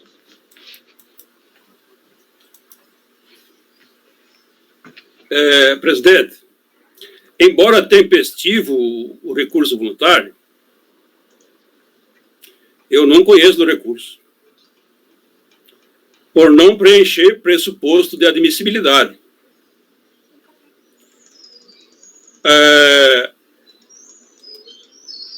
Os pressupostos de admissibilidade do recurso voluntário, eles têm a questão do interesse de recorrer, da inexistência de fato impeditivo ou extintivo, a tempestividade, né, e a regularidade formal. No caso, nós temos alguns empecilhos para conhecer desse recurso. Em relação aos pressupostos. Assim, a ausência de interesse recursal, a existência de fato impeditivo, arguição de ilegalidade e inconstitucionalidade da legislação de regência vigente aplicada, e a agitação de matéria não objeto dos autos impedem o conhecimento do recurso. E eu passo a analisar cada ponto. A ausência de interesse de recorrer e matéria estranha objeto dos autos. Primeiro, a contribuinte alegou nas razões do recurso que, embora impugnada a exclusão do Simples Nacional na primeira instância de julgamento, a Receita retirou a empresa do cadastro do Simples Nacional em 31/12/2015, ficando obrigada a adotar outro regime de tributação, não dando efeito suspensivo à manifestação de inconformidade, apresentada tempestivamente, gerando pendências em 2016, obrigações acessórias fora do Simples. A Receita passou a exigir multas por não entrega de CTF, ou entrega em atraso.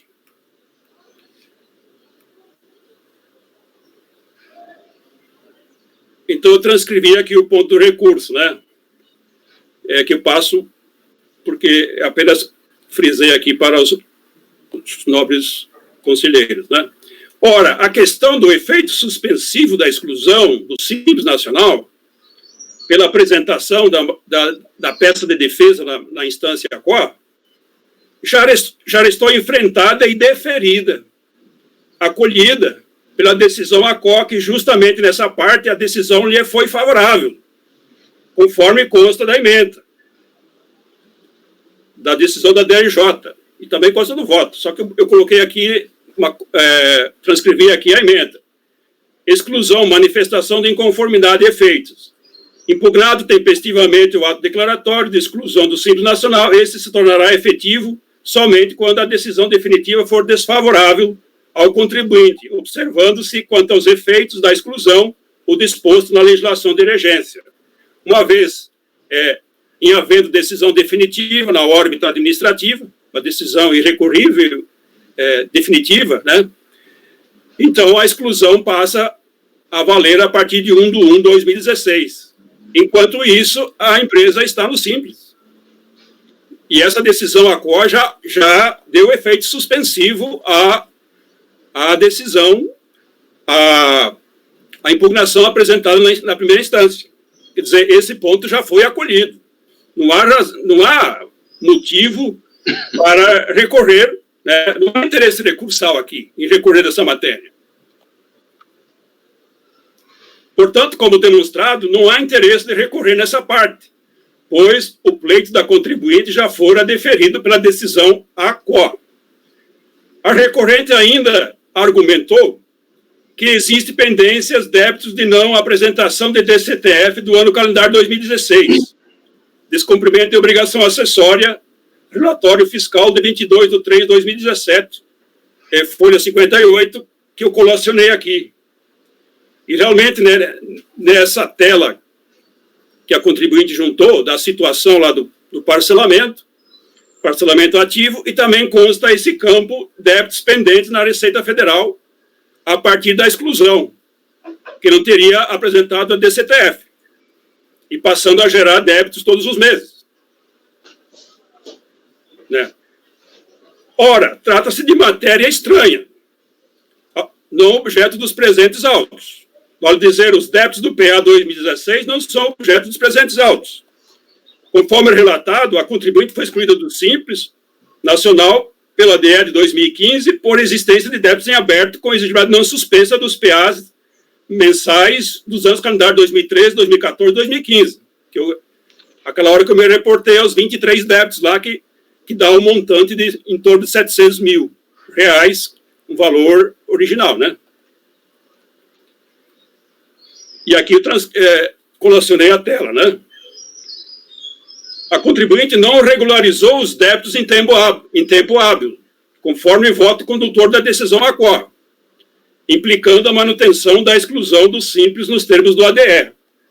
Então, a própria decisão ACOA, de forma expressa, diz, olha, consultando o CIVEX, lá, a tela CIVEX, ainda na época que foi proferida a decisão de primeira instância, os débitos estavam em aberto, mas a contribuinte tinha um tempo hábil, um tempo de 30 dias a partir da ciência do despacho decisório para regularizar esses débitos, para tornar sem efeito a exclusão.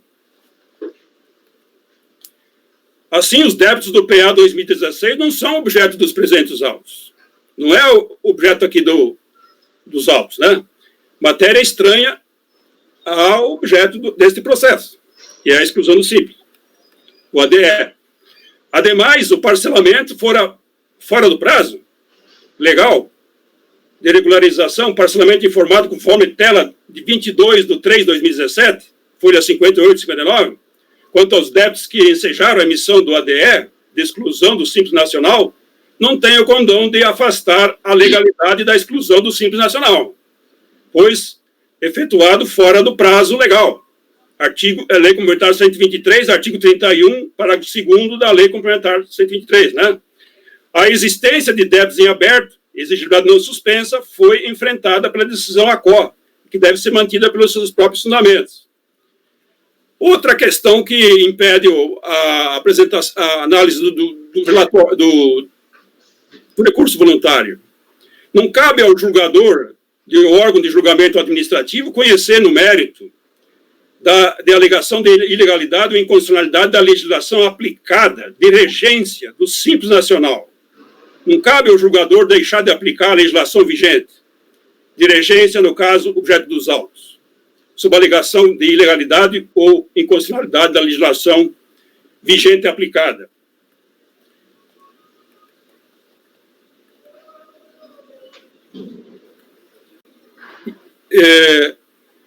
E aqui a contribuinte citou alguns pontos em... Esse é o tópico, né? Então, pegando as razões do recurso voluntário, a contribuinte ela citou alguns pontos.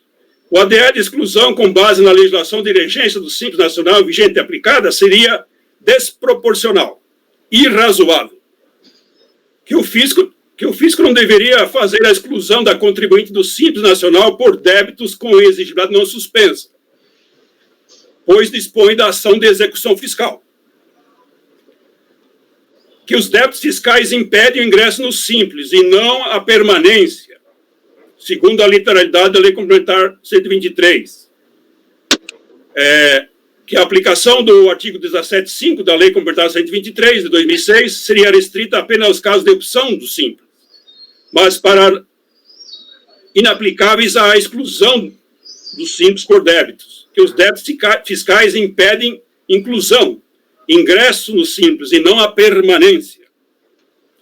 Que a exclusão do Simples por débitos parcelados após o prazo legal do artigo 31, parágrafo 2º da Lei Complementar 123, também é desproporcional, irrazoável, né?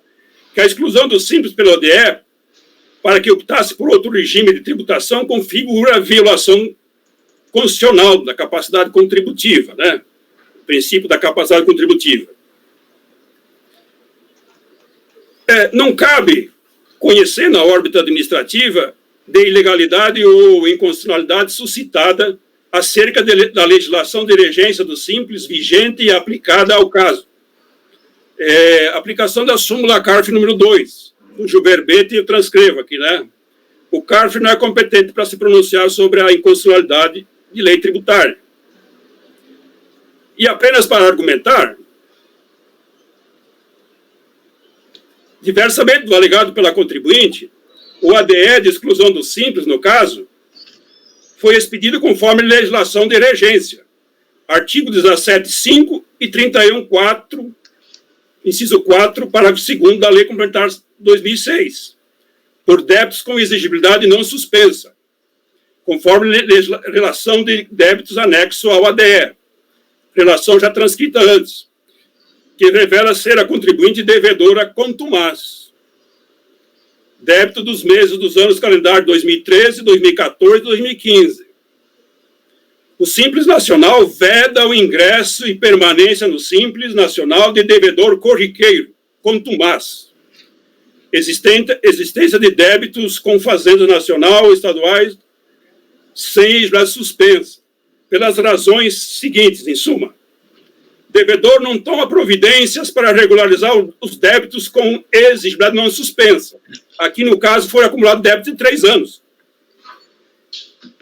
Devedor atua em concorrência desleal no mercado, em relação aos contribuintes que pagam e solvem suas obrigações tempestivamente.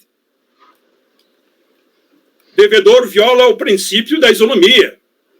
O regime do Simples foi criado para diferenciar, em iguais condições, os empreendedores com menor capacidade contributiva e menor poder econômico, sendo desarrazoado que, nesse universo de contribuintes, se favoreçam aqueles em débito com as fazendas nacional e ou estaduais, os quais participariam do mercado com uma vantagem competitiva em relação àqueles que cumprem pontualmente com suas obrigações.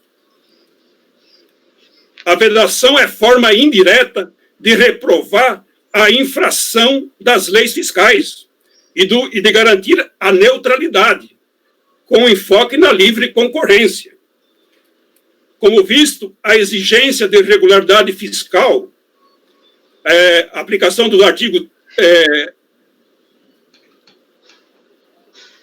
para ingressar no Simples Nacional e permanecer nesse regime de tributação, artigos 17.5 e 31.4 da Lei Complementar 123, tem por escopo, em última análise, a preservação desse regime de tributação reclamado pela Carta Magna.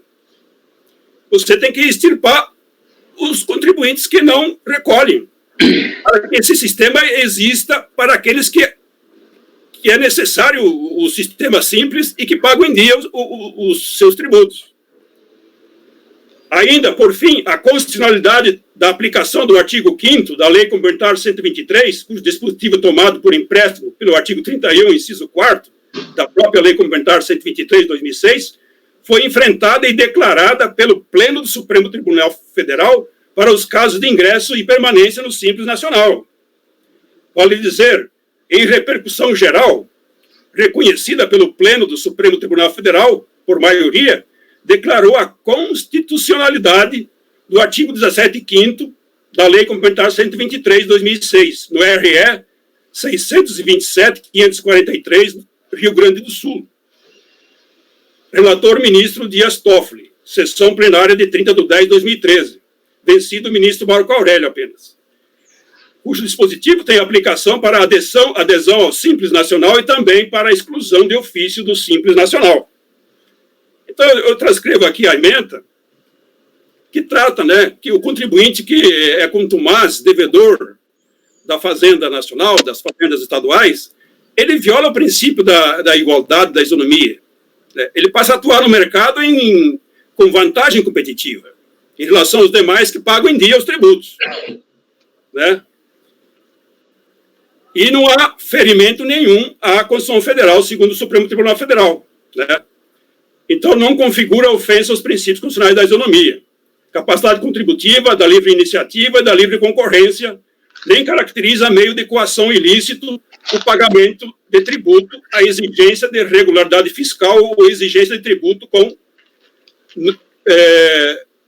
regularidade fiscal ou a exigência de tributo com exigibilidade não suspensa, para a opção, adesão ao Simples Nacional e para a exclusão. Ou seja, de igual forma, não configura ofensa ou óbice legal ou constitucional a exclusão de ofício do contribuinte do Simples Nacional, no caso da existência de débitos com legitimidade não suspensa e cientificado para regularização deixa de regularizar no prazo hábil. Bom, o meu voto segue, né, nessa questão do Supremo. Como disse, é apenas aqui a título de argumentação, né? Como visto, o próprio sistema tributário pensou modelos, inclusive, de superação desses casos de inadimplência, engendrando fórmulas ou modelos de parcelamento. Porém, a contribuinte não regularizou no tempo hábil os débitos com exigibilidade não suspensa, ou seja, não regularizou os débitos em tempo hábil. Por isso, da aplicação do artigo 31, parágrafo 2º. Né? Portanto, terminando, os artigos 15, 17.5, 31, inciso 4 da Lei Complementar 123, de 2006, não violam o princípio da isonomia. Ao contrário, confirmam o valor da igualdade jurídica. O contribuinte inadimplente que não manifesta o seu intento de se regularizar perante a Fazenda Pública, Fazenda Nacional, no prazo hábil, não está na mesma situação jurídica daquele que suportou seus encargos. Entendimento diverso importaria em igualar contribuintes em situação juridicamente desiguais. Por tudo que foi exposto, voto para não conhecer do recurso voluntário, e é como voto. Muito bem, doutor Nelson.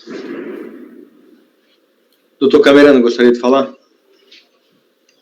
Sim, eu gostaria sim, senhor presidente, que eu acho que deve conhecer do recurso, sim, apesar do bem articulado voto, da narrativa eloquente do doutor Nelson. Porque quando o contribuinte diz que solicitou um parcelamento, me parece que foi deferido, eu só gostaria de saber se esse parcelamento foi após a decisão de primeira instância. Porque se foi após a decisão de primeira instância, o contribuinte entendeu, ele entende, que ele pode regularizar os débitos até o final do processo administrativo fiscal, pelo menos eu assim entendi em seu recurso. Essa é uma questão que não significa, você regularizou fora do prazo hábil. Não, eu acho que não é apenas isso. Ele entende que até a exclusão definitiva, até o julgamento final definitivo, ele fez o parcelamento, foi deferido, parcelamento dos débitos do ADE, então ele entende que ele teria resolvido essa pendência aí. Por isso que eu acho que, nesse sentido do parcelamento, eu tenho quase que certeza aqui que esse parcelamento foi deferido após a decisão da DRJ, essa é uma questão que merece, sim, uma apreciação no voto. Então, eu acho que para se reconhecer o recurso voluntário, sim, senhor presidente, nesse aspecto. Doutor Daniel. Presidente, minha opinião é no mesmo sentido de conhecer parcialmente nesse aspecto, se bem que o relator até enfrentou já essa questão, já afastou, né? Só que eu acho que também é caso de conhecimento nesse particular, porque ele diz o seguinte: eu regularizei, isso é mérito.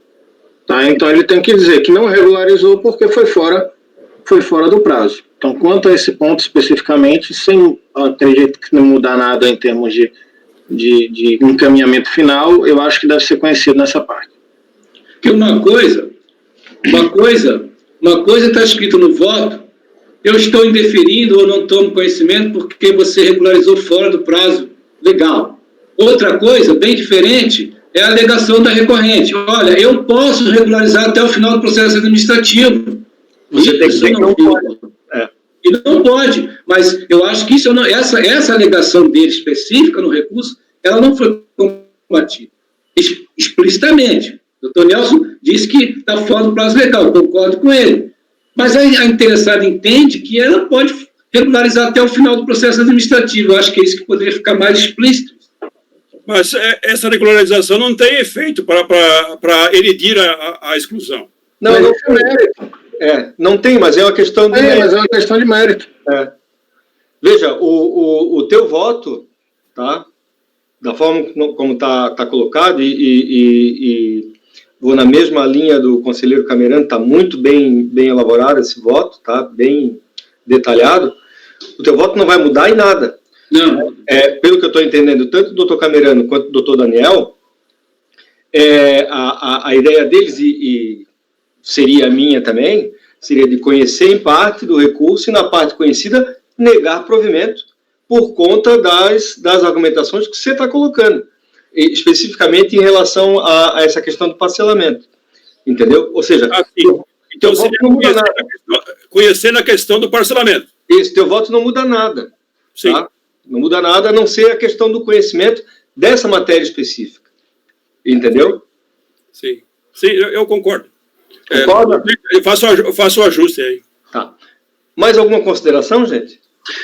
Presidente, eu só tenho uma que teria que ser enfrentado, que a questão é a seguinte: o contribuinte está alegando lá que o pedido dela de suspensão tinha sido deferido pela DRJ e não foi suspenso os efeitos da exclusão. Mas o caso é o seguinte, né? Ela tendo um débito, ela já está excluída. Né?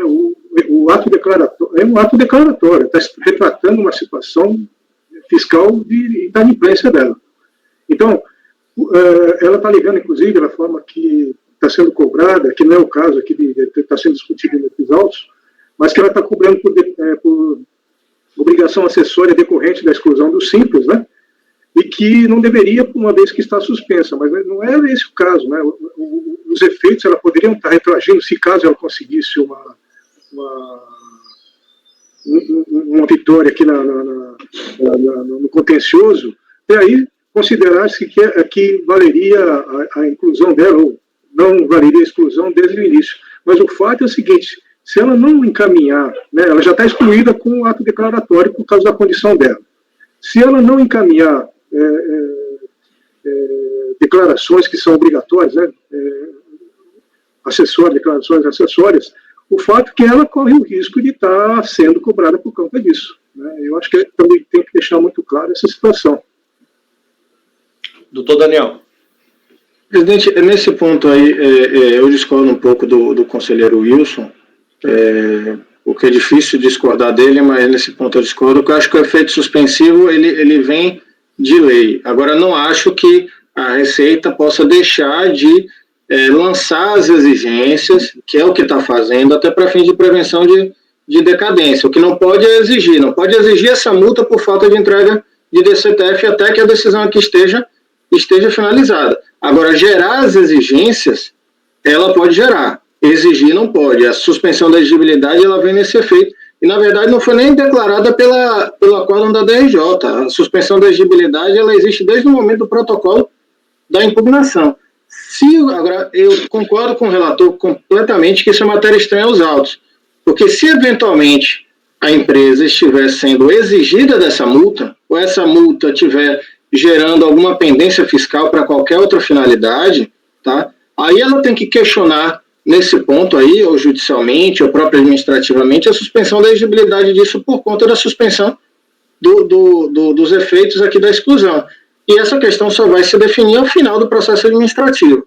Então, eu só discordo em parte nesse ponto, mas eu concordo com a decisão do relator no sentido que isso já não é nem o acórdão da DRJ que dá isso, mas a própria impugnação, e a matéria estranha aos autos realmente.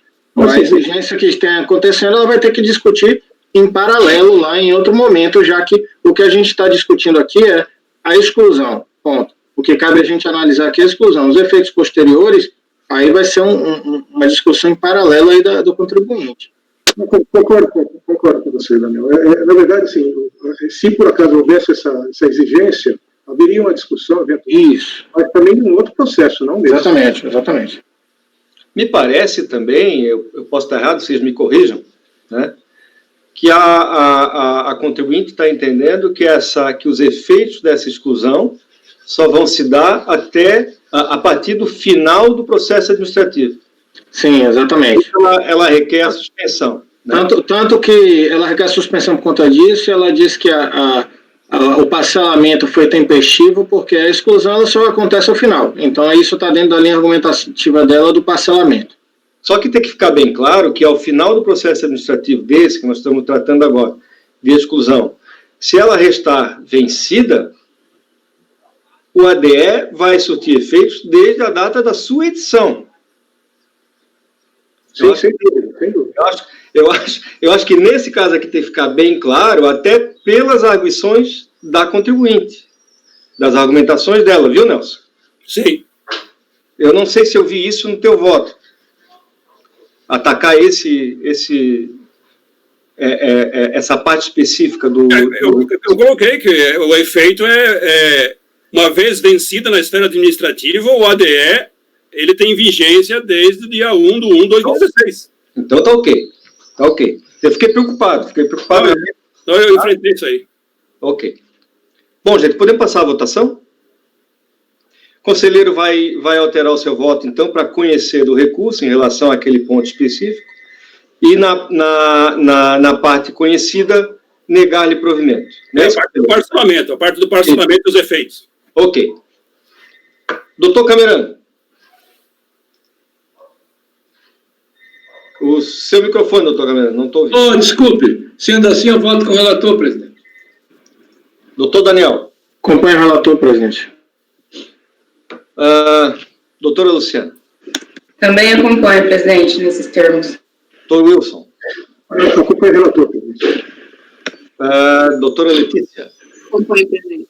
Doutora Mauritânia. Com o relator, presidente. Então, também vou com o relator. Temos por unanimidade de votos conhecer parcialmente do recurso e, na parte conhecida, negar-lhe provimento. Tá ok? Deu para pegar, doutora? Sim. Obrigado pela sua participação, tá? Obrigado. Boa tarde. Até logo. Tchau, tchau.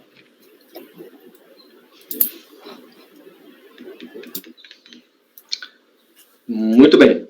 Eu vou dar um breve intervalo de 5 minutos, tá? A gente retorna após um cafezinho, tá bom? Alberto, por favor, você pode parar.